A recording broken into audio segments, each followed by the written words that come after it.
எல்லாருக்கும் வணக்கம். பாருங்க பார்த்துக்கிட்டே இருங்க. இது உங்கள் ராக்ரிஷி ஹோம் மேக்கர் சேனல். இன்றைக்கி என்ன பார்க்க போகிறோன்னா சூப்பரான வெஜ் பொடி ஊத்தப்பம் தான் பார்க்க போகிறோம். இதுக்கு முக்கியமான தேவையான இன்க்ரீடியண்ட் என்ன?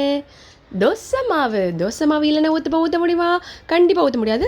ஓகே, ஃபஸ்ட்டு கல் காய வச்சுக்கோங்க. கல்லில் நல்லா ஊற்றப்பம் மாதிரி குண்டா மாவு ஊற்றிக்கோங்க. அதுக்கப்புறமா ஒரு கை ஃபுல்லாக எடுத்து கேப்சிகம், அதுக்கப்புறமா கொஞ்சமாக சில்லி, அதுக்கப்புறமா கொஞ்சமாக தக்காளி நல்லா ஸ்ப்ரெட் பண்ணி எல்லா இடத்துலையும் போட்டுக்கோங்க. அதுக்கப்புறமா நம்ம ஃபேவரட் வெங்காயத்தை குட்டி குட்டியாக கட் பண்ணி வச்சுருக்கேன், அதையும் நல்லா தூவி விட்டுக்கோங்க. அதுக்கப்புறமா கேரட் கலர்ஃபுல்லாக இருக்கிறதுக்கு எல்லா வெஜிடபிளும் போட்டனால ரொம்ப ஸ்ட்ரென்த்தாக இருக்குங்க. அதுக்கப்புறமா கொத்தமல்லி, அதுக்கப்புறம் தான் நான் மெயினான இன்க்ரீடியன்ட் பொடி நல்லா ஃபுல்லாக தூவி விடுங்க.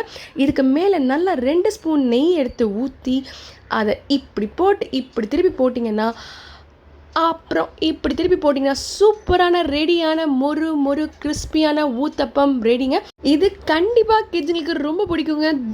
தோசை உள்ளே போன மாதிரி இருக்கும், கிட்ஸுங்களுக்கு வெஜிடபிள்ஸ் கொடுத்தா மாதிரி இருக்கும். ட்ரை பண்ணி தான் பாருங்களேன்.